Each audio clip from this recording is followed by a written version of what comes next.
Bonjour, je m'appelle Mikel Oliubarton, je suis barcelonais, chercheur à l'Université Paris-Dauphine en mathématiques, plus particulièrement en théorie des jeux. La théorie des jeux, voilà, dès qu'il y a des personnes qui sont confrontées à un choix, c'est de la théorie des jeux et c'est ça que j'étudie. En plus de ça, je donne des cours,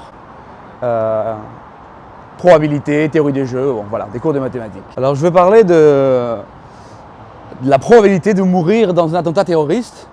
Alors cette démonstration, cette réflexion que je vais faire a été conçue suite aux attentats qui ont eu lieu à Paris, donc en novembre de l'année dernière. Je me suis retrouvé à donner un cours de probabilité 2 jours après et à être devant 200 jeunes et prendre la parole pour faire part d'une réflexion, voilà, de ma responsabilité en tant que prof de partager certains éléments de réflexion. Comme on va voir ensuite, c'est que la probabilité quand même de sortir dans la rue et de mourir dans un attentat est très très faible. Ce qui est en opposition avec les réactions politiques et autres. Alors pour ça, je vais distinguer 2 grilles de lecture. La grille symbolique d'un côté et la grille réaliste. Alors quand je pense à la symbolique, je vais réfléchir à quel est l'impact d'un attentat sur nos vies. Alors pour ça, je vais faire quelques suppositions. En tant que mathématicien, il les faut. Les suppositions, c'est que les habitants à Paris ou dans une grande ville, c'est environ 4 millions. Donc ça, c'est la population de la petite couronne parisienne. Je vais imaginer que les gens sont un peu distribués de manière uniforme. C'est-à-dire que si on prend quelqu'un à Paris au hasard, ça peut être n'importe qui entre nous. Voilà, on a supposé que chaque personne a à peu près une centaine de connaissances, de collègues, d'amis moins proches.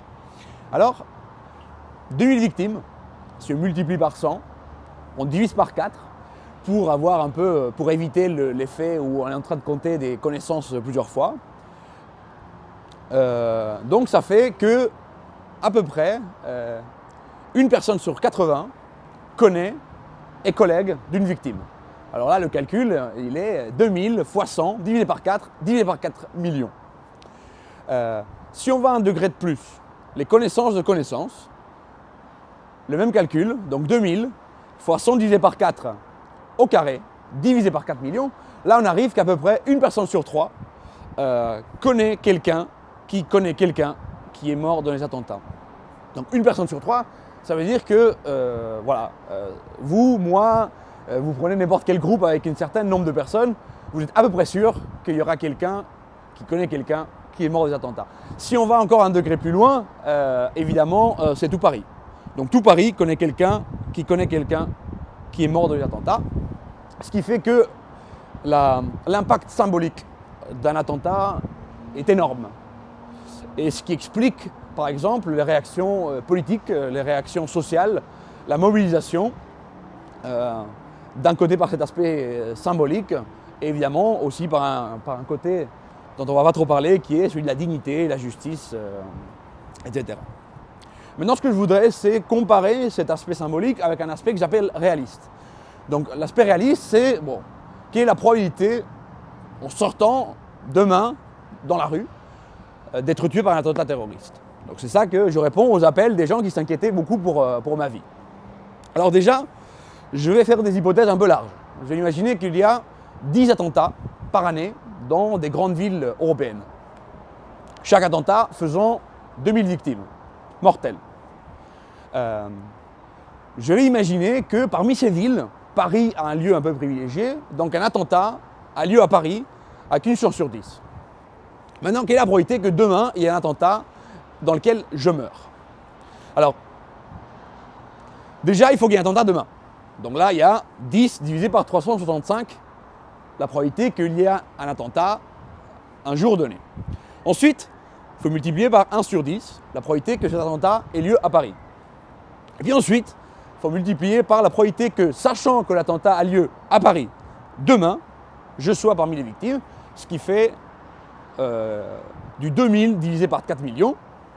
Donc ce calcul, c'est un calcul simple, ça donne que la probabilité de mourir demain dans un attentat, c'est environ de 1 sur 7 millions. Alors 1 sur 7 millions, Bon, ça peut paraître, je ne sais pas ce que ça peut paraître, on a une perception assez mauvaise sur les petites probabilités, mais c'est moins que la probabilité de mourir dans sa vie mangé par un requin. Alors voilà, évidemment, on a l'impression qu'on peut éviter ça sans aller dans la mer.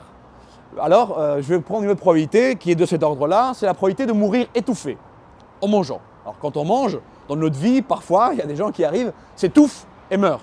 Cette probabilité de mourir étouffé en mangeant, le long de notre vie, est à peu près d'1 sur 5 millions.